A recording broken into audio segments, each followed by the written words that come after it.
கல்யாண கேசட்டை வந்து நெட்ஃப்ளிக்ஸில் வந்து ரிலீஸ் பண்ணியிருந்தாங்க. சந்திரமுகி திரைப்படத்தை அந்த இதை வந்து வீடியோஸ்லாம் பயன்படுத்தினதுக்காக அவங்களும் வந்து 5 கோடி கேட்டிருக்காங்க. இந்த விஷயத்தை பொறுத்த வரைக்கும் அது ஒரு பெரிய காட்டுத்தீயா வந்து மெயின் ஸ்ட்ரீம் மீடியாலாம் அதை எழுத ஆரம்பிச்சிட்டாங்க. இதை பற்றி நயன்தாராக்கும் சிவாஜி ஃபிலிம்ஸ்க்கு பிரச்சனை அப்படின்னு. ஆனால் அதை வந்து உடனே அவங்க மறுக்கவும் இல்லை, அதுக்கு ஆன்சர் பண்ணவும், அடுத்த நாள் தான் அதை போடுறாங்க. அப்போ அந்த ஒரு நாள் வந்து தன்னை பற்றி பேசணும்னு கேப் கொடுத்துருக்காங்களா? இது என்ன லாஜிக்னு எனக்கு தெரியல.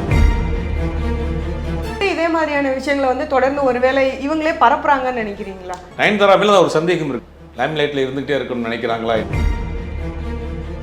திடீர்னு ஏதாவது இன்ஸ்டால ஒரு ஃபோட்டோ போடுவாங்க, ஒரு பிக்சர் போடுவாங்க, அதை பற்றி பேசுறதுக்கு தன்னை கிரியேட் பண்ணுவாங்க. அது எவ்வளோ நாளைக்கு அதை பண்ண முடியும்?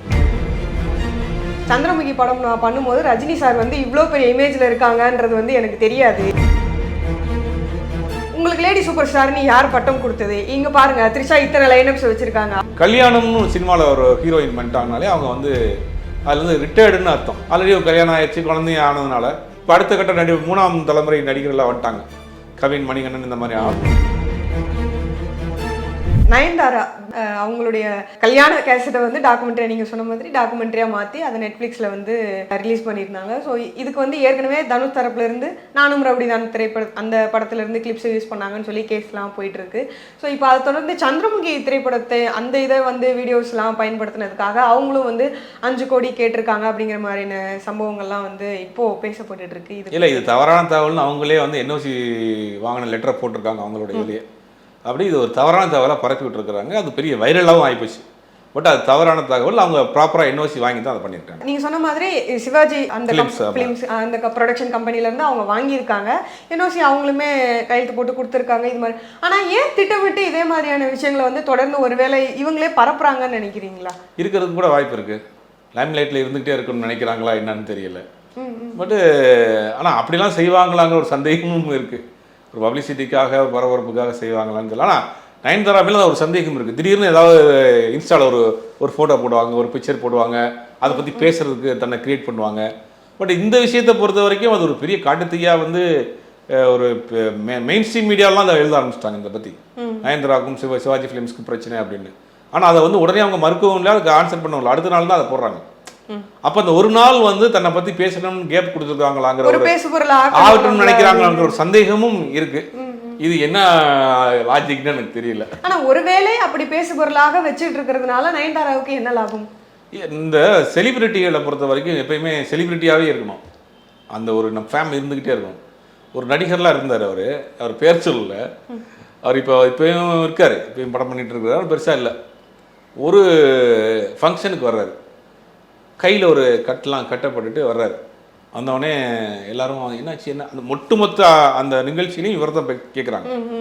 அவனும் இல்லை, லைட்டாக பாத்ரூமில் லைட் விழுந்துட்டேன் அப்படின்ற மாதிரி சொல்கிறாரு. அப்புறம் அந்த அவருடைய டிரைவரும் இன்னொரு பெரிய நடிகருடைய டிரைவரும் 2 பேரும் வெளியில் வந்து கேட்குறாங்களாம், என்ன நடந்துச்சு, அவங்க நடிகருக்குன்னே ஆச்சு, கையில் கட்டலாம். நேற்று நைட்டு கூட பார்த்தா நல்லா தான் இருந்தார். ஏங்க இவன் நிகழ்ச்சிக்கு வர்றது கொஞ்ச நேரத்துக்கு முன்னாடி தாங்க கையில் கட்டப்பட்டுக்கிட்டு அவனாவும் ஒரு அட்டென்ஷனை கிரியேட் பண்ணுறது, வீட்டுக்கு போய் அவுத்துருவான் பாருங்க அப்படின்ட்டு இருக்காப்புல. அந்த மாதிரி ஒரு சில நடிகர்கள் வந்து அட்டென்ஷனை கிரியேட் பண்ணிகிட்டே இருப்பாங்க தன் மேலே ஏதாவது ஒரு இருக்குது. அந்த காலங்களில் மேகசின்ஸ் இருக்கிறப்ப என்ன பண்ணுவாங்கன்னா, சில நடிகர்கள் கிசுகளை இவங்களை எழுத சொல்லுவாங்க. இப்போ சார் நம்மளை பற்றி ஒரு நியூஸ் இல்லை, ஏதாவது ஒன்று போட்டு வைரல் பண்ணி விடுங்க அப்படின்னு. அந்த காலத்தில் நடந்தது. அது நடக்கும். அது பழைய ஜேர்னலிஸ்ட் யாராவது அவங்க சொல்லுவாங்க அந்த கதையெல்லாம். அந்த மாதிரி இருக்கும். இப்போ நயன்தாரா அந்த பரபரப்புக்காக பண்ணுறாங்களான்னு தெரியல. ஏன்னா மறுக்கிறதா இருந்தால் உடனே மறுத்துருக்கலாமே.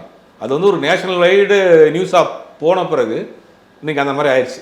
இன்றைக்கி என்ன நடக்குதுன்னா, இப்போ நம்ம இந்த விஷால் மேட்டர்லேயே பலரும் வந்து விஷாலை பற்றி விசாரித்து அவருக்கு இந்த மாதிரியான ப்ராப்ளம்லாம் இருக்குது அப்படின்ற மாதிரி நம்ம சொன்னாலும் கூட நிறைய கமெண்ட்ஸில் என்ன சொல்கிறாங்க அப்படின்னா, இது பப்ளிசிட்டிக்காக பண்ணுறாங்க, படத்துக்கு ப்ரொமோஷன். அப்போ இந்த நடிகர்கள் செய்கிற சேட்டை உண்மையிலே உடம்பு சரியில்லாமல் போனால் கூட அதை வந்து அப்படி போய் சேருது. ஏன்னா இந்த படத்தினுடைய ப்ரொமோஷன்ஸ்க்காக அவங்க அந்த அளவுக்கு போயிடுறாங்க. இப்போ இறங்கி போய் அந்த அளவுக்கு போகிறதுனுடைய விளைவு உண்மையிலேயே உடம்பு சரியில்லாமல் போனால் ப்ரொமோஷன் நினைக்கக்கூடிய அளவுக்கு வந்துருச்சு. இப்போ நயன்தாரா இஷ்யூவும் அது மாதிரி தான். எதிர்பாராமல் நடந்துச்சா இல்லை அவங்க வேணும்னே திட்டமிட்டே பண்ணாங்களான்னு தெரியல. பட் இப்போ அது ஒரு விவாதமாக ஆயிடுச்சு.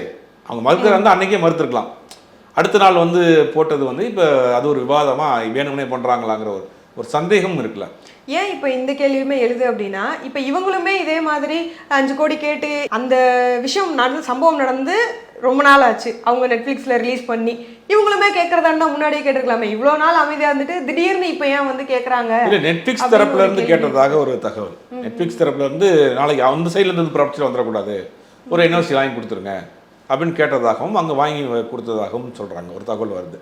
அப்படிங்கும்போது இப்போ கேட்டதுனால வாங்கியிருக்கிறாங்க. இப்போ நயன்தாரா அவங்க வந்து ஒருவேளை இப்போ படம் பெரிதளவில் முன்னாடி மாதிரி பண்றதில்ல, மற்ற நடிகைகள் நம்மளை விட வந்து லைம்லைட்ல இருந்துடக்கூடாதுங்கிறதுக்காக இது மாதிரி பண்றாங்களா அப்படிங்கிற ஒரு கேள்வி. அது எவ்வளோ நாளைக்கு அது பண்ண முடியும்? எவ்வளோ நாளைக்கு? ஒரு நாள் பண்ணலாம், 2 நாள் பண்ணலாம், அடுத்தடுத்து தொடர்ந்து வந்துச்சுன்னா அது நெகட்டிவாக தானே போகும். அது பண்ணுறதுக்கு அப்படி வாய்ப்பு இல்லை. இப்போ ரசிகர்கள்கிட்டயுமே பெரிதளவில் என்ன கேள்வி இருக்கு அப்படின்னா, உங்களுக்கு லேடி சூப்பர் ஸ்டார்னு யார் பட்டம் கொடுத்தது? இங்கே பாருங்க, த்ரிஷா இத்தனை லைனப்ஸ் வச்சுருக்காங்க, அவங்க வந்து இப்போ அடுத்தடுத்து பெரிய நடிகர்கள் கூட இத்தனை படங்கள்லாம் பண்ணுறாங்க, நீங்கள் வந்து இப்போ பெரிதளவில் எந்த படமுமே பண்ணுறது கிடையாது, அப்புறம் ஏன் வந்து இது மாதிரியான விஷயங்கள்லாம் நீங்கள் பண்ணுறீங்க அப்படிங்கிற மாதிரியான ஒரு கேள்வி இப்போவுமே வந்து மக்கள்கிட்ட இருக்குது. அவங்களும் சோஷியல் மீடியாஸில் இது மாதிரியான கருத்துக்களை முன்வைக்கிறாங்க. இது நீங்கள் எப்படி பார்க்கல? இல்லை, லேடி சூப்பர் ஸ்டார்னு ஒரு சில படங்களுக்கு போட்டாங்க பட்டம், அப்புறம் ஒரு சில படங்களுக்கு இவங்களே போட சொன்னாங்க. இது நடந்துகிட்ருக்கு. அந்த என்றைக்குமே அந்த இமேஜை வந்து ஒரு நடிகர்கள் விட்டு கொடுக்கவே மாட்டாங்க. ஏற்கனவே சொன்ன மாதிரி தான் எம்ஜிஆருக்கு தலையில் தொப்பியும் கண்ணாடியும் ஒரு இமேஜ் வந்துச்சுன்னா அதை வந்து அவங்க மெயின்டைன் பண்ணுவாங்க கடைசி வரைக்கும். அந்த மாதிரி தான் இதை மெயின்டைன் பண்ணணும்னு நினைக்கிறாங்க, சில முயற்சிகள் எடுக்கிறாங்க. ஹீரோயின் பேஸ்ட் படங்களாக தான் செலக்ட் பண்ணி பண்ணாங்க. நெட்ரிகனாக இருக்கட்டும், மற்றபடி இந்த ஆரம்பமாக இருக்கட்டும், சில படங்கள் ஹீரோயின் பேஸ்ட் படங்களும் நல்லா போச்சு. அடுத்தடுத்து அவங்க இந்த லாஸ்ட் பண்ண அன்னபூரணிங்கிற படம்லாம் பெரிய லெவலில் அவங்களுக்கு ஒரு லாஸ் கொடுத்த ஒரு படம்.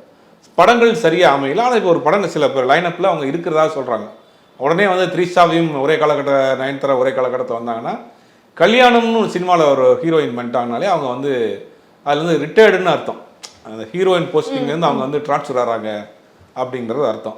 ஆல்ரெடி ஒரு கல்யாணம் ஆயிடுச்சு, குழந்தையும் ஆனதுனால ஒரு வேளை ஒன்றும் வந்து ஒரு யங் ஹீரோ கூட ஹீரோயினாக நடிக்காமல் இருக்காங்க. அப்படி பார்த்தாலும் கவின் கூட படத்தில் நடிச்சிட்டு இருக்காங்க. இப்போ நானும் ஒன்றும் ஹீரோயின் தான் அப்படின்னு படம் வெற்றியை வச்சு தான் அடுத்தடுத்து தீர்மானிக்கும். அப்படி இருந்தாலும் கூட இப்போ நீங்கள் சொல்கிற மாதிரி கூட வந்து பெரிய பெரிய ஹீரோஸ் கூட பண்ணாமல் அடுத்த கட்ட நடிகர்களாக இருக்கிறவங்க கூட வந்து நடிக்க வந்துட்டீங்க அப்படிங்கிற மாதிரியான ஒரு விஷயங்களுமே இருக்கு. இமேஜ் தான் எல்லாமே.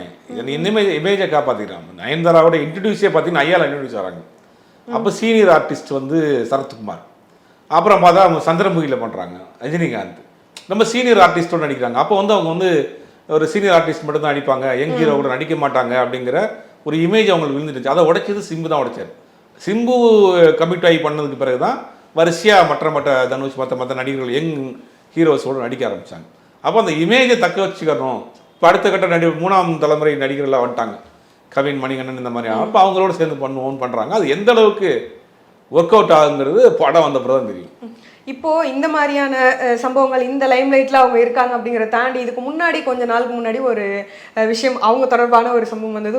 அவங்க வந்து சமீபத்தில் சொல்லியிருந்தாங்க, சந்திரமுகி படம் நான் பண்ணும்போது ரஜினி சார் வந்து இவ்வளோ பெரிய இமேஜில் இருக்காங்கன்றது வந்து எனக்கு தெரியாது, அவர் வந்து அவ்வளோ பெரிய அந்த ஸ்டார் வேல்யூவில் இரு அப்படிங்கிறது எனக்கு தெரியாததே ரொம்ப நல்லது, அதனால தான் வந்து நான் நார்மலாக படம் பண்ண முடிஞ்சது அப்படிங்கிற மாதிரியான விஷயங்களை வந்து நயன்தாரா சொன்னாங்க. அப்படிங்கிற மாதிரியான விஷயங்கள்லாம் நிறைய வந்து மீடியாஸில் வந்தது.